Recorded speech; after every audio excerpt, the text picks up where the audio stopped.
Have you ever had that little flutter of nervousness, when you try to speak a new language and the words just completely refuse to come out? Oh, absolutely. Like a total traffic jam in your brain. Right. And today, we're doing a deep dive into a method that basically claims to fix that exact problem.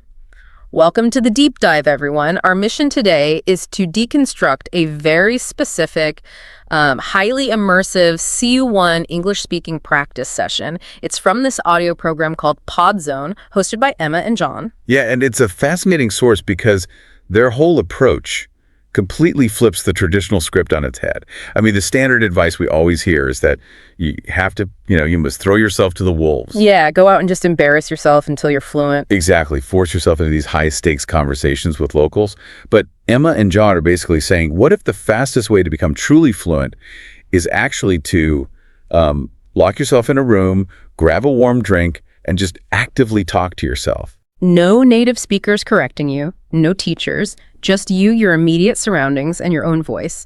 Which sounds, frankly, it sounds a bit too comfortable at first glance. It does. But the blueprint we found in this program is brilliant because it treats language acquisition as a psychological challenge first. Right. And an academic 1 second. Right. And we're going to explore how they guide you, the listener, from this absolute safety of a solitary room through the mechanics of daily routines into, scripted public transactions and finally to actual human connection. Which really proves that mastering a language it's less about achieving a flawless accent and way more about building psychological comfort. So let's get right into that core premise, removing anxiety to unlock language recall, because the source material literally instructs you to start by finding a, quote, cozy spot. Yes, a cozy spot. You're supposed to grab a comfort drink, like a warm cup of tea or water or maybe your morning coffee. And they say sit up straight or even just lie down on the couch. Right. They are deliberately engineering an environment that neutralizes your fight or flight response. The explicit instructions in the source are to completely forget about stressing over mistakes. Just ignore how quickly or slowly you're speaking. Exactly. Just let the language wash over you. But the crucial step, and this is where the magic happens, is that you must repeat the words out loud to yourself in that safe space. It kind of reminds me of shadow boxing, Oh, that's a good analogy. Yeah, you step into the ring, you practice your footwork, you throw the combinations, duck and weave, but there is zero threat of taking a punch to the jaw. Right, you get all the physical conditioning without the concussion. Yeah. But wait, I have to push back a little here. Yeah. If you're just sitting on your couch, letting words wash over you and talking to an empty room, aren't you just reinforcing your own mistakes? That's the common fear, right? Yeah, because there's no native speaker sitting there to tap you on the shoulder and say, actually, you conjugated that verb wrong. Right. But that assumes the primary barrier to fluency is a lack of grammatical knowledge, when, for most learners, the actual barrier is a computational bottleneck. Meaning what, exactly? Well, psychologists refer to this as cognitive load.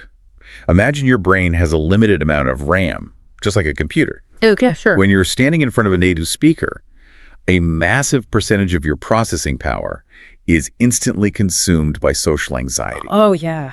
You're frantically monitoring their facial expressions. Like, did their eye just twitch? Did they frown at my pronunciation? Exactly. You're managing your own fear of looking foolish while simultaneously trying to, translate their words and formulate your own response. So your brain is basically running a dozen heavy background apps. Yes. And they're draining your battery, leaving almost nothing for the actual task of speaking. Precisely. So by completely removing the other person, you just delete the social pressure from the equation.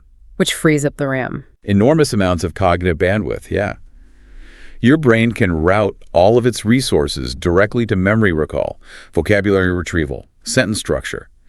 The goal here isn't necessarily flawless immediate execution. It's about lowering the stakes. Right. So your brain feels biologically safe enough to access the knowledge it literally already has. The anxiety was just acting as a firewall, blocking your own vocabulary.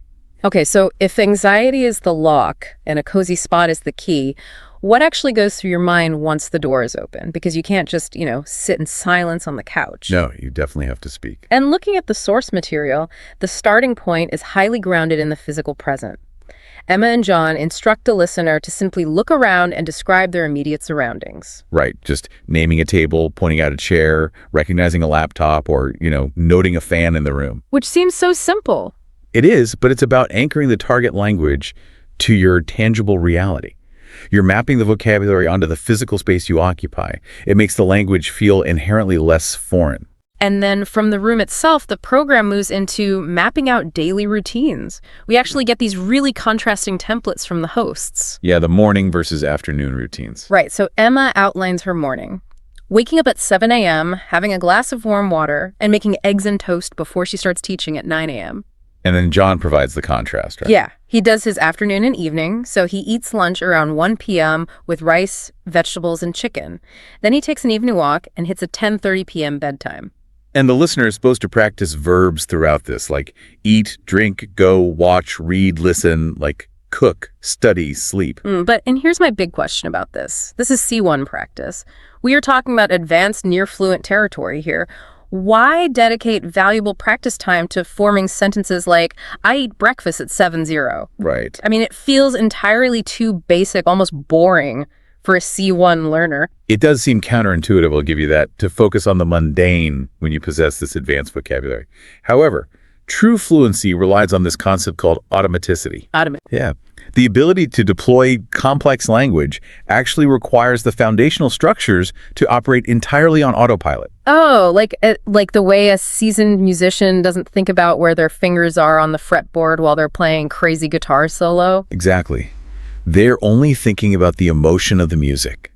Or consider the mechanics of driving a car. Oh, that's a good one. Right. When you first get behind the wheel, every single action requires conscious thought. Yeah, you're acutely aware of the pressure on the gas pedal, the exact angle of the steering wheel. Checking the rearview mirror, scanning your blind spots, it is mentally exhausting. Yeah. But an experienced driver performs all of those actions automatically. Because the mechanics are handled by muscle memory. Right. And because of that, their brain is free to engage in a deep philosophical conversation with the passenger or, absorb an intricate audiobook. Okay, so bringing that back to language, by repeating these simple, solitary routines over and over, you are essentially automating the grammar of your everyday existence. Exactly. The neural pathways responsible for structuring a basic sentence like, I wake up at 7 chart, become so deeply entrenched that they require zero conscious effort. Wow. If your brain has to pause to actively conjugate the verb to eat in the middle of a sentence, you're going to lose the thread of the complex argument you're trying to make. The basic grammar must become an unconscious reflex. Okay, that makes total sense. So you master the language of your solitary morning routine. You can talk to the walls about your eggs and toast perfectly. Right. But eventually you do have to leave that cozy spot and step out the front door. You have to interact with the public sphere, which, that demands a completely different set of linguistic scripts. It does. You transition from the private domain into the transactional domain, which introduces an element of unpredictability. But, and this is key, it's within a highly structured framework. And the source material addresses this through very specific transactional role plays. We see this cafe scenario where Emma orders a coffee and a piece of chocolate cake. Right, the classic cafe scene. Yeah, and then there's a clothing store scene. She asks about the price of a shirt, finds out it's $20, asks to use the fitting room, and specifies that she'll be paying by card. They even include navigational scenarios. Yes, like asking for directions and being told the bus station is next to the bank, or, being lost in a mall and discovering the exit is on the first floor near the food court. And notice the language they use there. They weave in these deliberate, polite formulations. Things like, I apologize for bothering you, but I need some assistance. Which is so formal, but so necessary. These scenarios are basically the foundational pillars of existing in a society. They really are. They represent the baseline requirements for commerce, navigation, just acquiring basic needs in a new environment. They're essentially the cheat codes for surviving a new city. Cheat codes. I love that. Because when you walk into a coffee shop, you aren't improvising a conversation from scratch, right? The barista has a script, you have a script, and commerce happens through this expected call and response. And pay attention to how the pod zone methodology handles those scripts. They don't merely have the listener recite the customer's lines. The program mandates that the listener practice and internalize both sides of the interaction. Yes, playing both roles. You play the role of the person ordering the coffee, but you also speak the lines of the barista asking if you need anything else, or the shopkeeper asking if you prefer cash or card. But wait, why am I practicing the waiter's lines? I am literally never going to be the waiter in that scenario. My goal is just to buy the shirt or order the cake. Because effective communication relies heavily on anticipation. Anticipation. Yeah. If you only memorize your own lines, you treat the interaction like a one-way street. The moment the other person speaks, you have to scramble to decode their words from scratch, which spikes that cognitive load we discussed earlier. Oh, I see. When you practice both roles, you preload the rhythm of the entire exchange into your brain. So you already know what question is coming before they even open their mouths. Precisely.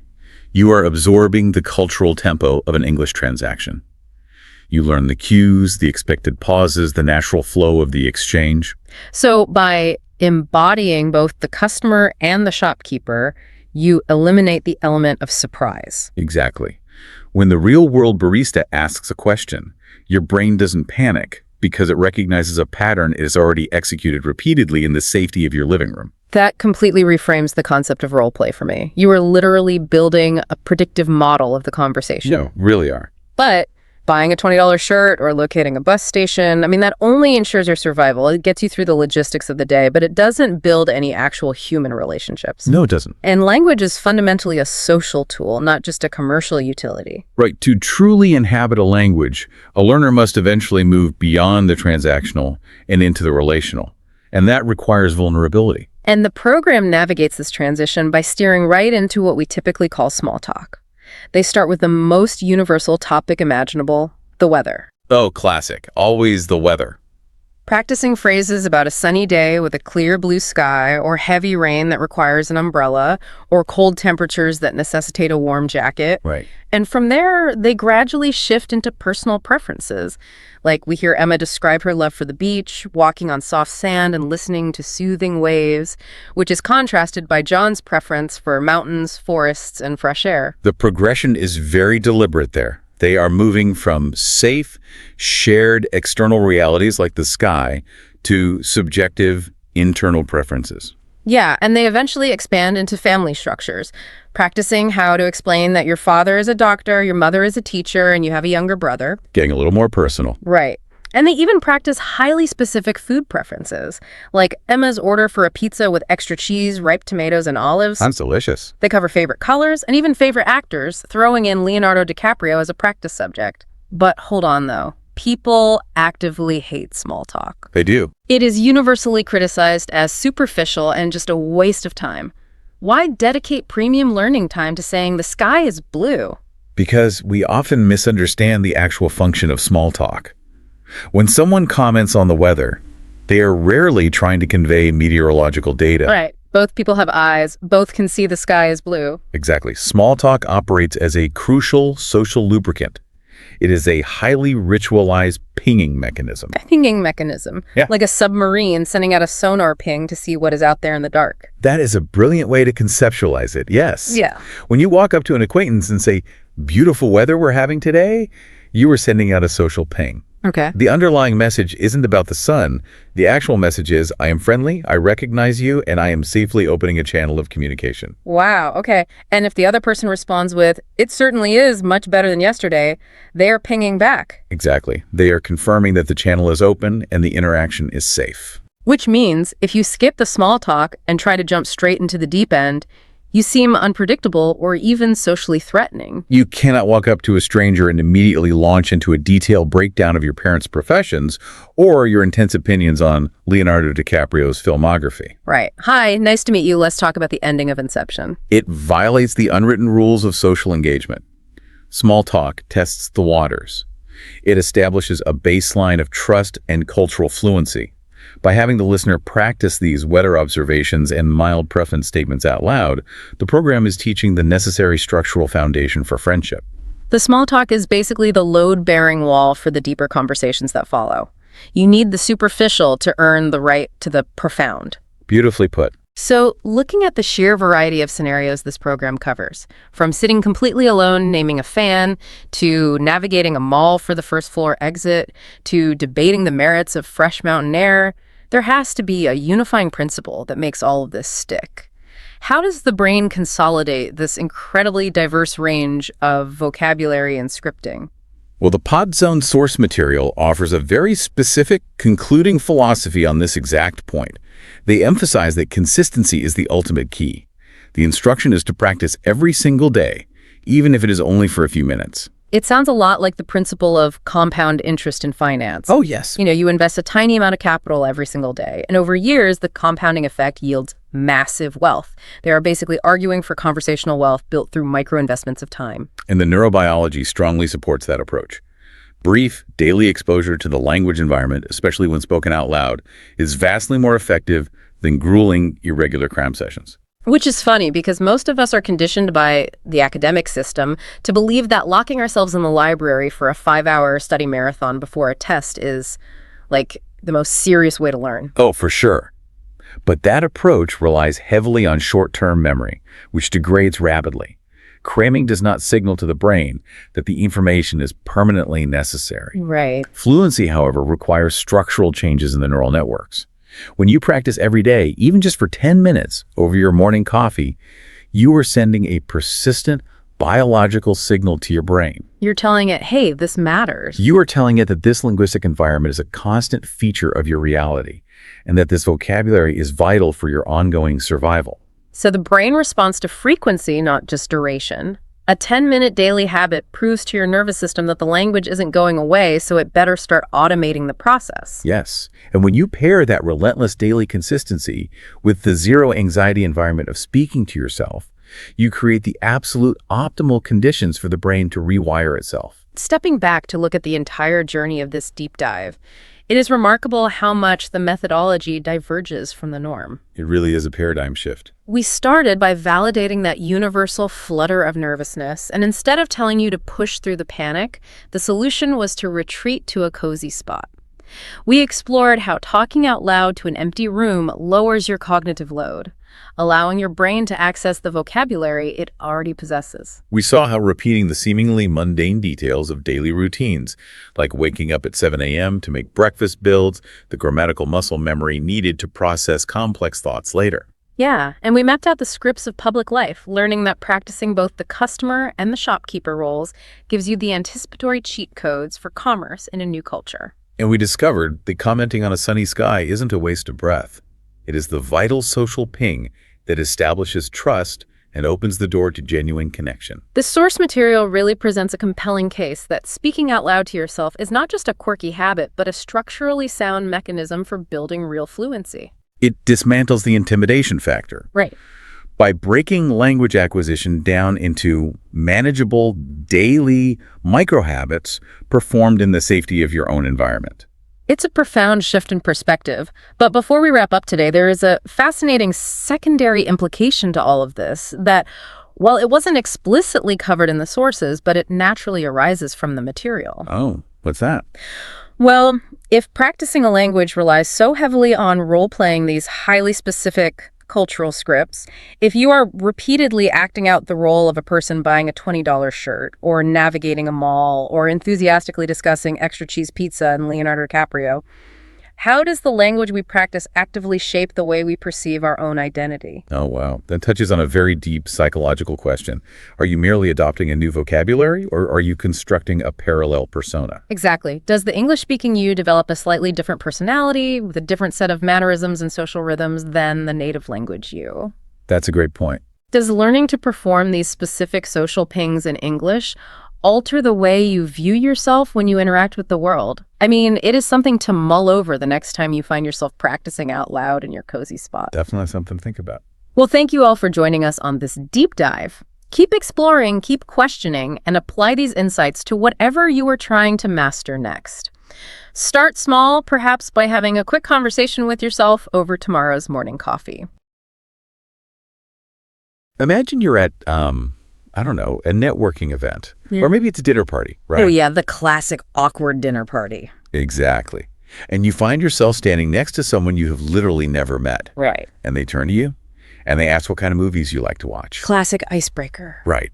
And you probably think, you're just making small talk. You're just killing time before the appetizers arrive. Wrestling the silence, yeah. But linguistically speaking, you are actually running this highly sophisticated subconscious background check on that person's emotional intelligence. You're mapping their psychology. Spot on. You are mapping their psychology. And today we have this incredibly intriguing source document that proves exactly how this works. It really does. So welcome to the deep dive.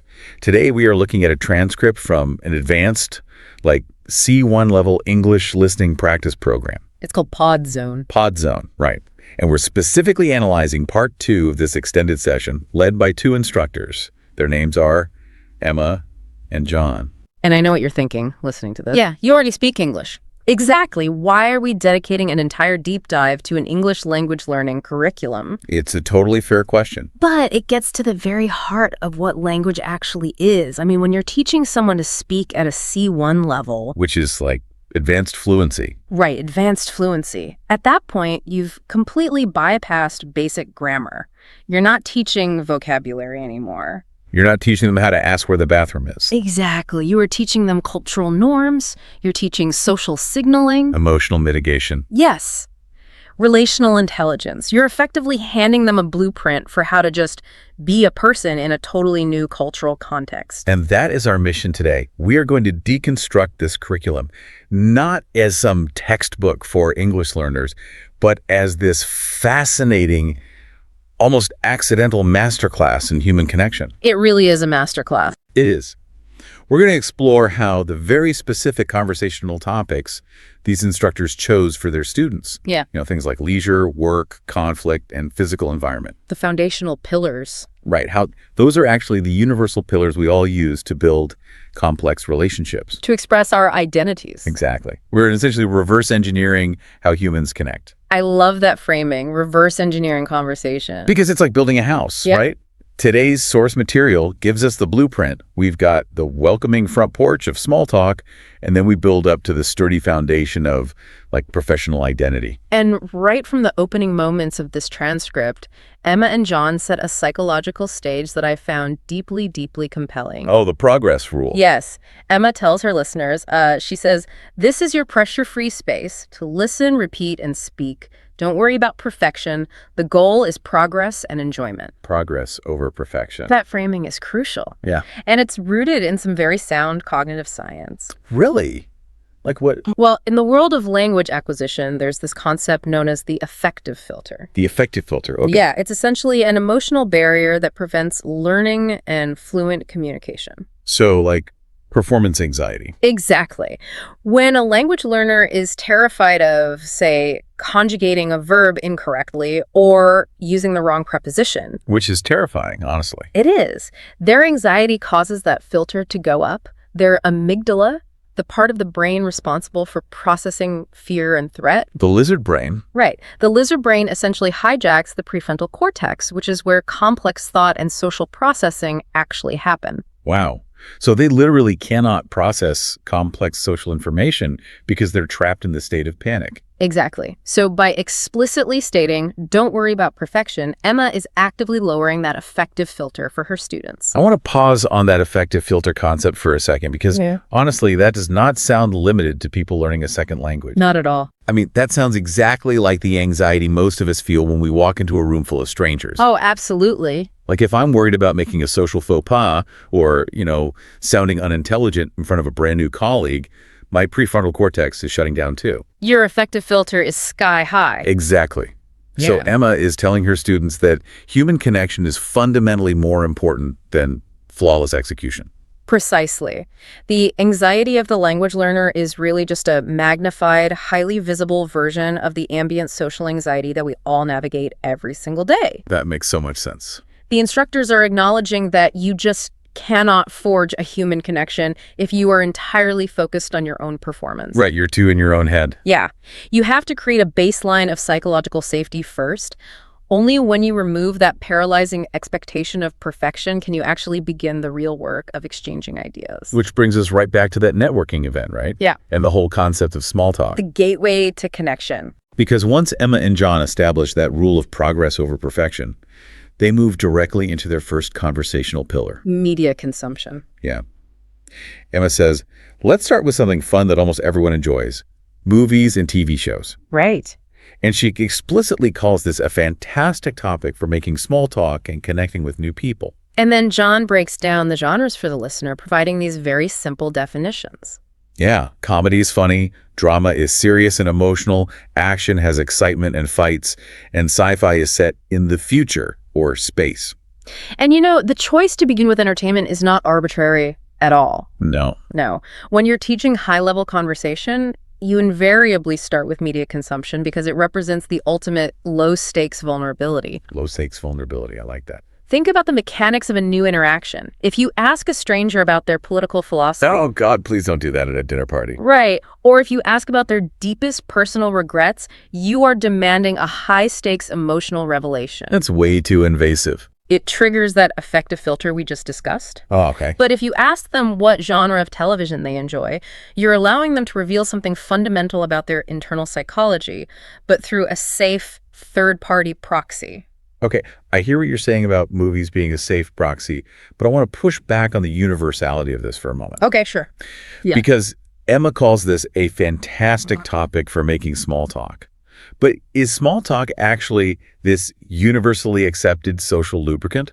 That's a good question. Or is this curriculum enforcing a very Western, specifically like Anglo-centric standard of communication? Oh, that's an interesting point. Because, in many cultures, discussing entertainment with a complete stranger might be seen as superficial or even evasive. Right. Whereas asking about someone's family or even their age is considered the polite, respectful baseline. Yes. So, are we just looking at a cultural bias masquerading as a universal rule here? That is a highly perceptive critique, and you're entirely right that the content of small talk is culturally subjective. Right, the topics change. Exactly. In some cultures, leading with questions about family structure or marital status is the required handshake. Right. But the mechanism of small talk, the act of using a standardized, culturally agreed upon, low-stakes topic to probe for compatibility, that is universal. Okay, the mechanism itself. Yes. From a sociolinguistic perspective, small talk isn't just superficial filler. It is the operating system that runs human interaction. Wow. It's the diagnostic tool. A diagnostic tool. I really like that framing. Yeah. So when we're standing by the appetizer table talking about, I don't know, the latest sci-fi show on streaming, we are actually exchanging data. Massive amounts of data. Really? Like what? Well, you're testing a myriad of variables in real time. Does this person share my cultural touchstones? Right. When they describe a plot, do they focus on the emotional relationships between the characters, or do they just focus on the action sequences? Oh, that's so true. And are they capable of a back and forth dialogue, or do they immediately launch into a monologue? We all know the monologue people. Exactly. You are gathering critical intelligence about their worldview and their conversational generosity. And all under the completely safe guise of discussing television. Precisely. That's wild. Yeah. Let's look at how that data exchange actually plays out in the source material, because Emma and John model this beautifully. They really do. They give the listeners specific examples of their own preferences. Emma says she's a big fan of comedies. Right. Her exact quote is, she says, "I love to laugh, and a good comedy movie is the perfect way to relax after a long day."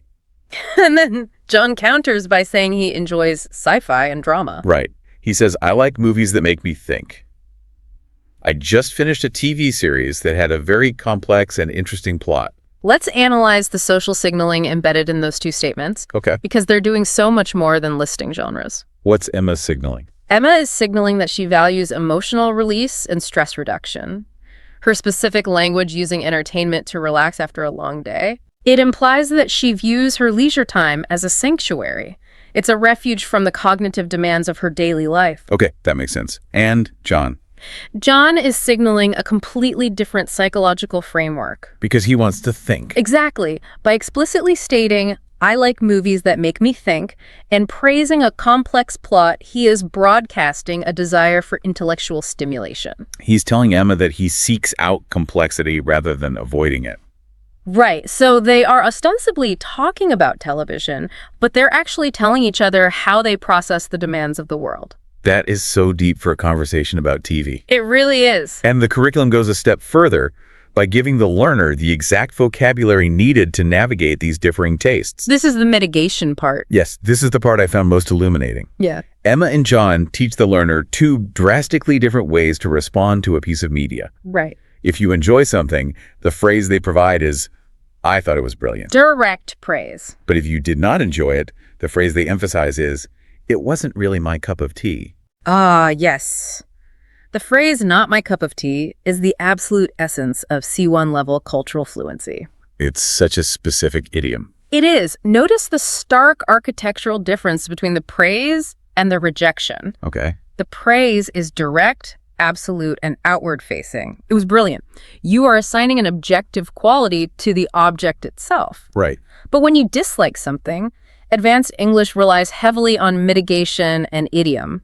You do not teach a C1 learner to say, "it was terrible" or "I hated it." Because that would be an attack on their object, which is like indirectly an attack on the person who likes the object. Exactly. So by saying it wasn't really my cup of tea, you are making the rejection entirely about you. Yes. You're saying the movie is fine, it just doesn't align with my idiosyncratic personal taste. It completely removes the objective judgment. It protects the emotional state of your conversational partner. Precisely.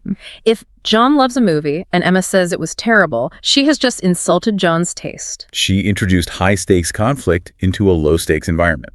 Exactly. By utilizing subjective preference, not my cup of tea, she preserves his dignity and maintains the psychological safety of the interaction. It's a linguistic tool engineered specifically to prevent unnecessary friction. It's brilliant. And we see this exact dynamic play out in the fictional practice dialogue they provide. The practice conversation, yeah. John brings up a drama called The Mountain's Echo. Right. He describes it as a story about a family living in the mountains, calling the narrative moving and the acting incredible. And Emma responds by saying she hasn't heard of it, but she will add it to her watch list. And then she immediately counteroffers with a comedy called City Lights. The rhythm of that exchange is fascinating. It's an exchange of psychological gifts. Psychological gift. Think about it. John offers a piece of media that elicits deep emotion. He is offering vulnerability. And Emma accepts the offering with incredible politeness. She uses the watch list maneuver. Ah, yes. The classic conversational placeholder. We have all done this. Oh, I'll definitely add that to my list. You'll never watch it. Never. It validates the other person's recommendation without committing you to actually watching a 7-season drama about a mountain family. It is a brilliant social lubricant. It validates his reality. Right. And then, having accepted his gift, she offers one from her own psychological landscape, a comedy. They're establishing a baseline of reciprocity. Exactly. And once that baseline is established, once you have successfully navigated this diagnostic phase, the interaction must evolve. Right, because you cannot discuss television forever. Exactly. Which perfectly mirrors the structure of the Pod Zone curriculum. Yes, it shifts gears. Once Emma and John have established shared leisure interests, they naturally progress the conversation. We move from passive consumption, what we watch, to active contribution. What we do. Right. John transitions by saying, all right, from entertainment, let's move on to something more practical. Yeah. Talking about our work and careers. A huge pivot. And here's the key instruction. He tells the learners that in part 1 of the course, they learn to say their job title. But now, in part 2, they must learn to describe what they actually do. This represents a massive psychological leap. And not just in language acquisition, but in self-perception. How so? Well, when someone is a beginner in a language, their identity is almost exclusively noun-based. Noun-based, okay. I am a manager, I am a teacher, I am an engineer. The noun is static. It places you in a category, a box. Right.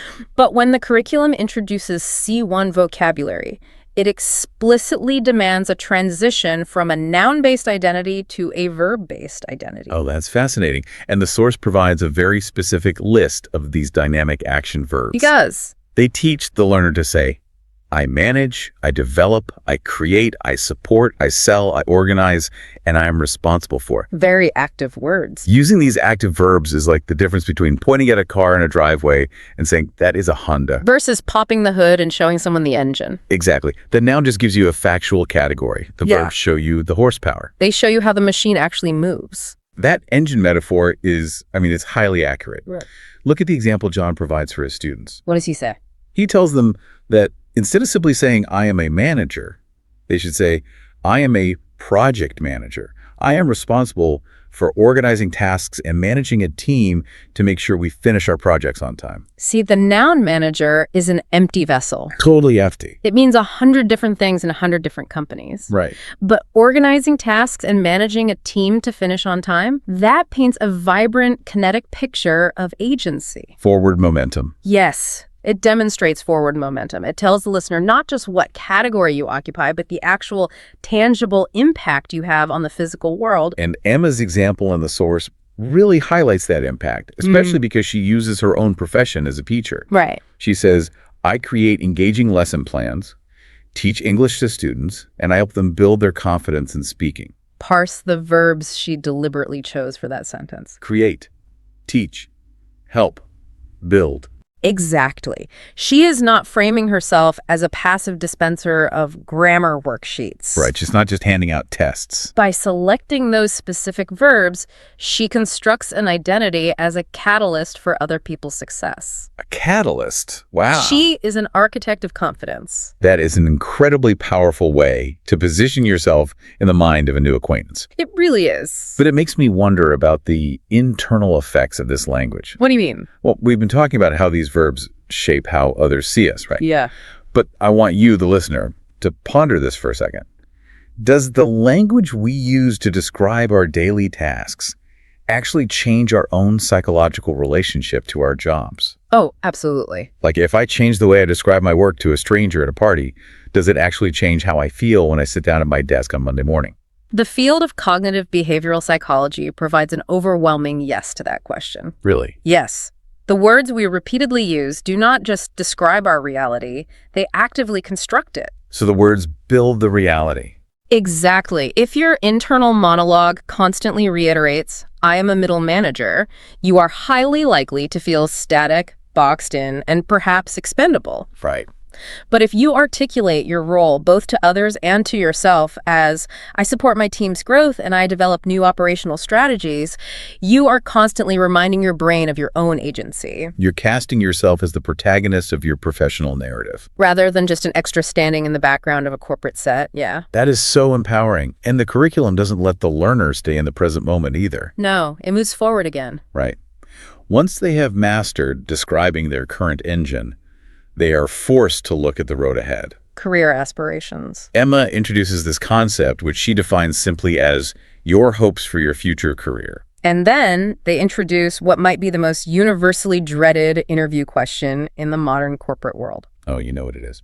Emma asks John, where do you see yourself in 5 years? The 5-year question. It is a staple of human resources departments worldwide. It really is. Yeah, everyone has answered this at some point. Oh, yeah.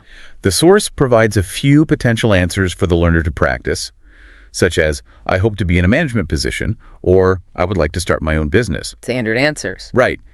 But I have to ask, why is this specific question so foundational? What? I mean, is it just a corporate trap designed to weed out people who aren't willing to grind for the company? Why is a language curriculum treating this cliché as a vital piece of human communication? It can certainly feel like a corporate trap, I'll give you that. But on a deeper linguistic and psychological level, the question serves a vital purpose. Okay, what is it? It forces the speaker into a state of projection. Projection. Yes. When someone asks where you see yourself in 5 years, they are rarely looking for a literal binding contract of your future geographical or corporate location. They're not going to check up on you in 5 years. Exactly. They are probing for a narrative arc. They are asking, do you possess an internal drive? Do you have a trajectory? So they're looking for the trajectory, not the destination. Exactly. Human beings are evolutionarily wired to seek out forward momentum. We want to see growth. We are drawn to people who have a sense of direction.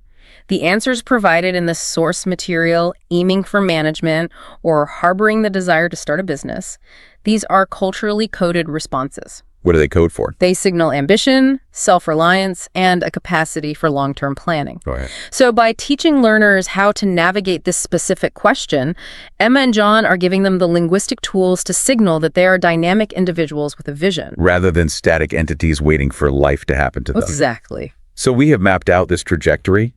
We've learned how to test the waters with small talk. We've defined our agency through our work, and we've projected our ambitions into the future. We've established mutual respect and understanding. Right. But what happens when your trajectory collides with someone else's? What happens when all this careful connection is threatened by a difference of opinion? Because that is exactly where the source document takes us next. It takes us into the necessity of friction. Yes. Topic 3 in the PodZone transcript. A crucial topic. Emma introduces it by saying, this next skill is one of the most important for fluent, natural conversation. How to share your opinion and respond to others. Right. And they proceed to give the learner a toolkit for navigating subjective, potentially divisive opinions. This is the moment the curriculum elevates from teaching mere conversational competence to teaching deep relational resilience. Relational resilience. Because true, authentic connection cannot exist without the capacity for friction. You have to be able to disagree. Exactly. If you only ever agree with your conversational partner, you're not actually connecting with them. You're just acting as a mirror. You're just reflecting their reality back to them. Right. To be a distinct individual in a relationship, you must be capable of disagreeing. And John lays out the explicit phrasing for giving opinions. He gives the learner straightforward introductory clauses. In my opinion, I think that, I feel that, and from my perspective. Good, solid starters. Emma then balances this by providing the phrases for absolute agreement. I completely agree, that's a good point, and you're absolutely right. But the real focus of the lesson, the section John specifically calls key to advanced fluency, is how to disagree politely. The polite disagreement. It is the tightrope walk of human communication. It really is. He provides incredibly specific, multi-part phrases for this. Let me read them exactly as they appear in the source. Go for it. Okay, here we go. I see your point, but... I understand what you're saying, however, I'm not so sure about that. And finally, I have a slightly different perspective. If you analyze the syntax of those first two phrases, I see your point, but, and I understand what you're saying, however, you uncover a masterclass in emotional intelligence. Really? It's that deep. Absolutely. Notice the rigid structure required. The speaker is structurally forced to validate the opposing viewpoint before they are allowed to introduce their counter-narrative. The validation is always the first half of the sentence. It must be. By saying, I see your point, you are sending a vital psychological signal to your partner. What's the signal? You're telling them, I hear you. I acknowledge that your reality is valid, and I am not dismissing your intellect or your worth. You establish a platform of emotional safety. Yes. Only after that safety is secured do you deploy the but or the however. Wow. This is the hallmark of being a sophisticated communicator. It is the dual capacity to actively manage the emotional state of the person you are talking to while simultaneously refusing to compromise your own stance. I picture these phrases acting as linguistic shock absorbers. Ooh, I like that. Think about the kinetic energy of a conversation, right? If two cars are driving towards each other, a direct, unfiltered contradiction saying you're wrong or I disagree completely is a head-on collision. It's jarring. Yeah, the kinetic energy is destructive, and the conversation usually breaks down into defensiveness. Almost immediately. But these phrases, I understand what you're saying, however. Yeah. They act as shock absorbers. They take the destructive energy out of the contradiction. They turn a potential crash into a smooth, controlled maneuver. You're still steering the conversation in a different direction, but the ride isn't destroyed. The suspension absorbs the blow. That mechanism of absorption is essential. And what is truly fascinating is how the source material chooses to train this potentially volatile skill. How do they do it? Well, Emma and John do not have their learners practice these shock absorbers by debating highly charged topics like macroeconomic policy or, religious philosophy. Obviously not. They choose the ultimate low-stakes proxy war. They use the classic book versus movie adaptation today. Exactly. It is a sandbox. That sandbox, yeah. Emma argues passionately for the superiority of books. She says, in my opinion, it's always better to read the book first. You get so much more detail and can use your imagination. And John argues for the cinematic experience, deploying the exact shock absorber structure we just analyzed. He says, I see your point, but I feel that movies can bring the story to life in a very powerful visual way. Sometimes a movie can make a story more accessible. Notice how Emma completes the cycle of validation in her response. She replies, that's a good point. However, I think the movie often leaves out important parts of the story. They are actively disagreeing. They're engaged in conflict. But the friction is entirely constructive because the sand is soft. Nobody's core identity is threatened by whether a book is better than a movie. But the brilliance of the sandbox is that the stakes don't actually matter because the muscle memory is the exact same. Yes. By practicing this specific syntax in a safe environment, you are building the exact neural pathways and linguistic reflexes you're going to rely on when the stakes are high. You're training the muscle. Right. You use the book versus movie debate to train the muscle, so that when you have to disagree with your boss about a critical project deadline, or you have to navigate a painful disagreement with your partner about family finances, the shock absorbers deploy automatically. Precisely. You are training the muscle of polite dissent under minimal load so it doesn't tear under maximum load. That is such a smart way to learn it. And once a learner has mastered this, once they have proven they can navigate intellectual conflict without severing the relational bond, the curriculum initiates a brilliant pivot. It moves the conversation out of the abstract realm of opinions and ideas and brings it crashing back down to solid earth. Section 4. This is section 4 of the transcript. Yeah. Anchoring identity in physical space. Because once you have survived the friction of disagreement, human beings naturally seek grounding. You have to cool the engine down. Right. And the source curriculum does this by pivoting directly to describing physical environments, specifically hometowns. John says, let's use our new skills to practice describing a place we know very well. Our hometown or the city where we live. It's a phenomenal pedagogical choice. Why is that? Well, when you're debating opinions, your focus is entirely cognitive. You are in your head. By shifting the topic to the physical location where a person was raised or where they currently reside, you instantly ground the speaker back in their spatial reality. You return them to their senses. That makes total sense. And Emma provides a highly curated toolkit of vivid adjectives to help the learner construct this spatial reality for their listener. She teaches words describing size, atmosphere, and landmarks. The specific adjectives she highlights are bustling, quiet, historic, modern, beautiful, and industrial. And I want you, listening right now, to consider the immense atmospheric weight of those specific words. Think about it. Think about how dramatically a single adjective alters the mental stage being set in your mind. If a new acquaintance tells you they grew up in a bustling city, your brain immediately cues up a sensory load. You hear the soundtrack of car horns and overlapping voices. You picture rapid movement and density. Whereas if they use the word industrial, the entire color palette of your mental image shifts. Completely shifts. You stop picturing glass and neon, and you start picturing brick, steel, and gray skies. You visualize physical labor and factories. The adjective does an incredible amount of heavy lifting in constructing a shared reality. Let's look at how John employs these words in his practice example. He creates a fictional hometown, right? Called Northgate. Right, Northgate. He tells the listener, I come from a bustling city called Northgate. It's a very modern place with lots of tall skyscrapers and busy streets. The best part about it is the cultural diversity. You can find food from all over the world. Based on that description alone, Northgate sounds like a utopian metropolis. It sounds incredible. I would love to visit the food markets in Northgate. Me too. But then John does something incredibly subtle, and from the perspective of human connection, absolutely vital. He introduces a negative element. Yes. He tacks on a complaint at the very end of his description. He says, however, I sometimes dislike the traffic. Why would an English curriculum explicitly dedicate time to teaching a student how to complain about where they live? Because of the psychology of authenticity. Okay, back that. Consider the alternative. If John only described his hometown using positive superlatives, if he said it was beautiful, modern, flawless, and the food was unparalleled, it would sound manufactured. It would sound like a tourism brochure. Exactly. Human beings are inherently suspicious of perfection because perfection is inaccessible. We know it's fake. Right. By introducing a minor, highly relatable friction point, the traffic John renders his description three-dimensional. The traffic makes Northgate real. Exactly. Teaching a learner to express nuanced, mixed feelings is the ultimate lesson in this curriculum. Nuance is everything.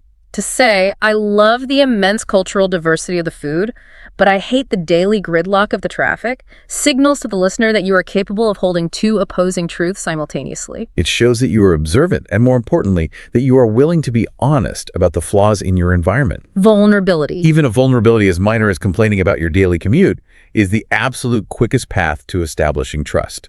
That is a profound insight. We trust the people who are willing to point out the cracks in the pavement. We do not trust the people who insist the road is perfectly smooth. No, we don't. Which incredibly brings this entire curriculum full circle. It ties directly back to the very first rule Emma laid out in the opening minutes of the session. Progress over perfection. The entire curriculum is a closed loop. You start by abandoning the need for flawless grammar, and you end by abandoning the need to pretend your life is a flawless brochure. It's a beautiful way to put it. So I want to pose a question to you, the listener. We just analyzed those atmospheric adjectives for hometowns. Bustling, quiet, historic, modern, beautiful, industrial. Right. If you had to select just 2 adjectives from that exact list to define the atmosphere of your life right now, not the literal city you live in, but the actual season of life you are currently navigating, which 2 would you choose? Are you in a bustling and modern season full of noise and rapid growth? Or are you in a quiet and historic one, where the pace is slowed and you are reflecting on your past? It is remarkable how neatly these simple geographical descriptors map onto our internal psychological landscapes. It is a really powerful exercise in self-reflection. And when we step back and synthesize the entire journey this PodZone curriculum has mapped out, the architecture of human connection becomes stunningly clear. It really does. We began by lowering the affective filter, creating a safe space where connection superseded execution. We utilize media and small talk to safely test our social compatibility and diagnose emotional intelligence. We transition to active verbs to define our agency and project our ambitions into the future. We learn to deploy linguistic shock absorbers to navigate the vital friction of disagreement. And finally, we anchored our complex identities in physical space, using mild vulnerability and nuance to cement the trust we built. As Emma and John conclude their session, they offer their learners a massive dose of encouragement that I think applies to all of us. What do they say? Emma says, the progress you're making is incredible. Remember, every sentence you speak out loud is a step towards fluency. Every sentence you speak out loud is a step. That phrasing emphasizes that communication is never a finished product. It is an active, perpetual practice. Fluency, in language and in life, is a verb. It is not a noun you acquire. It is an action you maintain. And that is the ultimate takeaway from this deep dive. The PodZone curriculum was designed to teach advanced English vocabulary, but its underlying universal message is that true fluency isn't just about possessing a large lexicon or mastering complex grammatical structures. True fluency is the willingness to step into the arena of human connection. It is the courage to offer your subjective opinions, to articulate your ambitions, to hold your ground politely, and to show the world the nuanced, sometimes flawed reality of who you are. It requires an ongoing commitment to vulnerability. It absolutely does. And I want to leave you with one final thought to mull over as you go about the rest of your day, perhaps as you head into your next meeting or your next dinner party. Because we established at the very beginning that the performance anxiety of the language learner is just a magnified version of the social anxiety we all experience when trying to connect with others. Right. So if we took Emma and John's foundational rule, the mandate of progress over perfection, and we actively applied it not just to language learning, but to every single social interaction we have today, how much more deeply would we connect with the people around us? You don't need your conversational performance to be flawless. You just need to be willing to start talking.